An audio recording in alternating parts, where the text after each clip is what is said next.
Okay. State of the watch. De-Braceletization. I can't say that word. Well, you better say it. You're going to give them a quiz when this is done. There's going to be a quiz on some of the vocabulary words. This is not a state of the watch collection. It's a state of the watch de-braceletization. Well, let's explain that. So the other day, I was taking the beautiful Grand Seiko-like bracelet off my Seiko Amura, which is right here. It's called the Seiko Amura SLA 051, built in the Grand Seiko Studios in Japan. And my wife comes over as I'm taking the bracelet off, and she says, "What are you doing, honey?" "I am de-braceletizing all of my watches." What does that even mean? It means I've taken all the bracelets off and replaced them with various straps, like this gray Tropic right here. You see? Now I can switch up the straps easily, according to my whims and caprices. "You're crazy," she says to me. "You know that? You're crazy." "Oh yeah, of course I'm crazy. If I wasn't crazy, I wouldn't be making this video." So let's get my 7 watch collection all on straps started. And let's begin with the Seiko Amura. This is a very retro watch based on earlier designs from the 60s. I love the 60s. I was born in the 60s. Love the 60s. This is retro, beefy, very classy, very refined for being such a retro watch. The 8L35 movement is very accurate, about 5 seconds a day. Very comfortable on the wrist. I love it on the gray Tropic. I'll tell you what though, I am going to get a gray isofrane for it, just for mixing it up. Now when you put this on a gray isofrane, completely changes the watch. I have an orange isofrane I put it on. It just beefs it up more, and sometimes you just want to beef it up. This is more refined on the Tropic. I was talking to Carlos, like, I cannot connect with this on the bracelet. And he goes, "You know why? There's a purity to that case, and it gets distracted by the bracelet." And I go, "You are right, Carlos. You are correct." Any weaknesses in this watch? Yes, there is a weakness. The crown is too small. If you're trying to engage this crown with thick, meaty fingers, you may have some challenges. You may need a small friend to engage the crown for you. Perhaps a Lilliputian companion to set the watch for you. Other than that, this is a beautiful, beautiful watch. I dare say this. I was going to save this term for later, but I mean, you could use this as a daily diver. Oh, yes, sir. Oh, yes, you could. Oh, yes, you could. All right, let's go on to the next watch. See if we can get some. This is the Seiko Captain Willard. Now, I put this one after the Amura for a reason, because they're both based on the turtle case. I'd call this the tough guy, little rebellious brother of the Seiko Amura. More brash, more radical in design because of the way they have that bulge by the crown. Very unapologetic in the way they do that. I want you to see that. Come on, that's a very radical, very unapologetic curve right there. This is much easier to engage in the crown.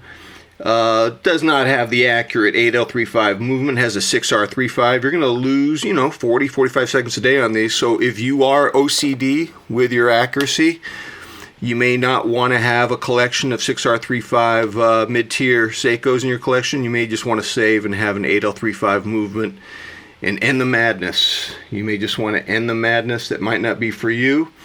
I've tried various straps on this. I'm very happy with the Uncle Tropic. It doesn't taper as much as the original Tropic, which seems more appropriate for a pudgy, thick watch like the Captain Willard. And the other thing I was going to say is these Uncle Tropics do use fat spring bars. Is there a weakness to this? So the loom is good, not as great. When I think of an appropriate loom for the Seiko Captain Willard, I was hoping it would have the same loom as that first gen of MM200s. the SBDC 061 and the SBDC 065. If you can find those, I kind of recommend those. I think those are treasures from Seiko. I no longer have them. I gotta confess, kind of miss them. Don't know if I have time to wear them anymore. 7-watch collection is pretty good, but wanted to let you know that was in play. Let's see, what do we got here? Oh my goodness. Okay, this next watch is dangerous. In fact, I haven't even set it. This next watch is dangerous. Okay, this watch could ruin your collection. Okay, this is the SPB 143, one of my favorite case designs, and it's based on the reimagining of the 62 Moss. I love this, the reimagining, the reinterpretation. Who came up with that term over at Seiko headquarters? Or was it them or someone else? The reimagining. Why not just call it the take a blast into the past? I'm often annoyed by marketing language. For example, I bought some Triscuit crackers for my family, and the box says, globally sourced oils and salt. What? Globally sourced oils and salt? You mean you're using oils and salt from planet Earth? You mean you're not getting it from Mars? Wow, celebration. Anyways, I digress. I actually don't mind the term a reinterpretation. God, what a night. This watch is insane. I don't even know if I can I may have to stop the video. So, the 143, the SPB 143 is a Seiko fan favorite. This watch, I don't know why, it enjoys a lot of algorithm activity on Instagram. Do I have a complaint about that? Yeah, I do. Here's one of my complaints. It kind of makes me wish I had $5,000 to buy a used SLA 017, which is very similar to this. The SLA 017 is a little smaller. This is 40.5. The 017 is barely 40. I think it's 39.9. I'm not a big fan of the bracelet. I think it's mediocre. I think the look pops far better on this black original Tropic. And this watch is a daily diver for sure. If you buy this watch, it could kill your whole collection. You may stop watching YouTube watch videos. You may stop buying watches. You may just buy this and ride off into the sunset. And that could either be a good thing or a bad thing, depending on your personality. But this is ridiculous. Most Seiko fanboys want one of these in their collection. There's no question about it. All right, what do we have here, Mr. McMahon? What do you think you're doing here? You a wise guy? What is this? Is this the same watch? No, this is not the same watch. What are you talking about, man? This is not the same watch. Who are you? This is the SPB 147, the gilt cappuccino dial version. Yes, you're getting the same 62 Moss tastiness, but with a different vibe. You're getting a little cappuccino, maybe some butterscotch pudding. Do we really have to go down to food again, buddy? Yeah, I mean, no, this is an important point. Don't rebuke me. This is all about the different vibe, the different taste you're getting from the 147. What I want to try to persuade you, ladies and gentlemen, this is a completely different watch than the 143. These are separate entities with different personalities, as contrasting as the actors Matt Damon and Ben Affleck. I don't know how you can choose one over the other. Obviously, I haven't. To tell you the truth, I kind of want to get that birch blue one again, but I don't know. That'd be madness. You got to stop somewhere, don't you? So, I love the 147. I wore this yesterday. I tend to wear this on Fridays. Isn't that weird? This is on a very high-quality Tropic that's not cheap. It's made by Nevada Grenchen, who they're famous for making all sorts of delicious 39mm watches. Independent watchmaker. All right, let's see what we can do here. What do you got, McMahon? You got anything exciting? I don't know. I'm afraid. He's afraid. He's afraid. All right. Okay, this is the SLA 055. Look at that. Oh my God, that color. Stop the video. Stop it. This is the 055. This is one of the only watch I've ever had in my collection I never considered selling. I've had a Tudor Black Bay before, but I don't know. This is my style of watch right here. Now, listen to this. I bought a beautiful bracelet for it in the last couple months. It was for the SLA 073. It's gorgeous. It is absolutely gorgeous. Took it off 2 days ago. And I'll tell you why. It was too fancy for me. Who know? I may put it on again, but you know what, ladies and gentlemen? When a watch is too fancy, with this real blinged out bracelet on it, I feel like I'm wearing a tuxedo at Walmart. Now, I call this the tuxedo effect. It's this feeling of awkwardness you experience when your watch feels too dressed up for the occasion. As if you're trying too hard to be the hero. Oh my God, that angle. No, I can't do this.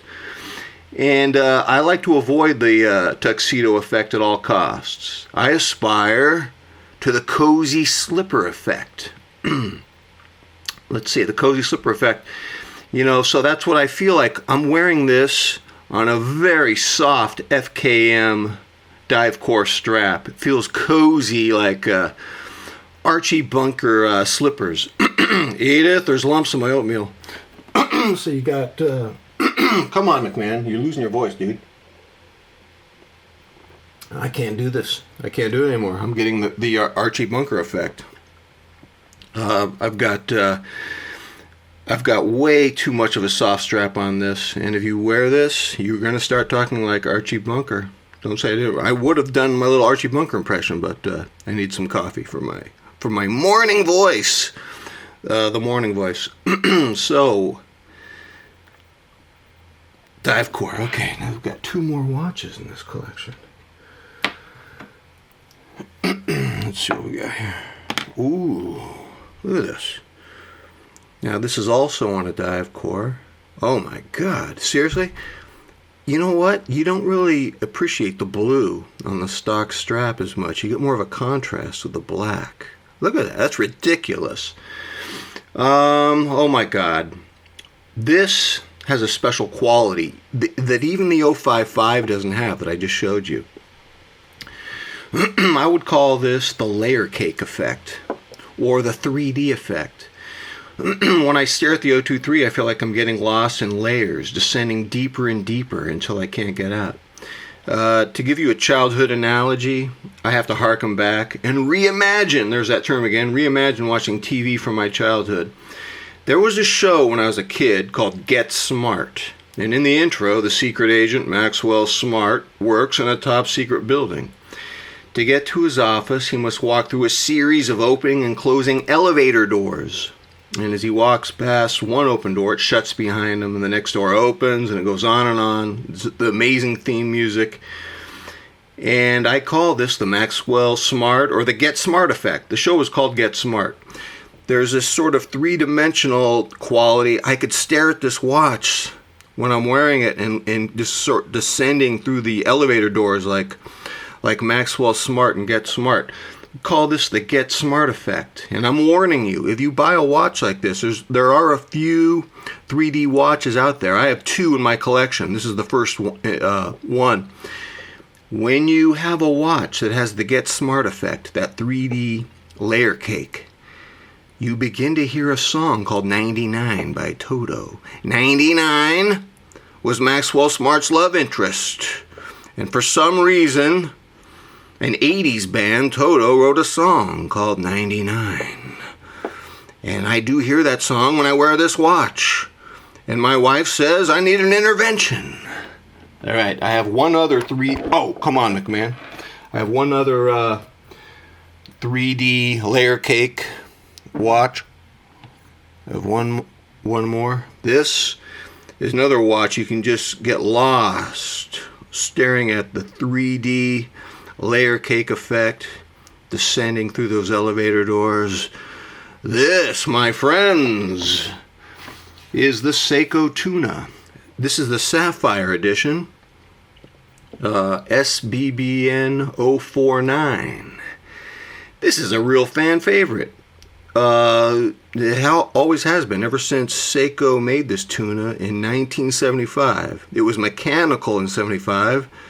They moved to a high accuracy quartz in 1978. The loom is ridiculous. I think you might have to get a tuna in your collection.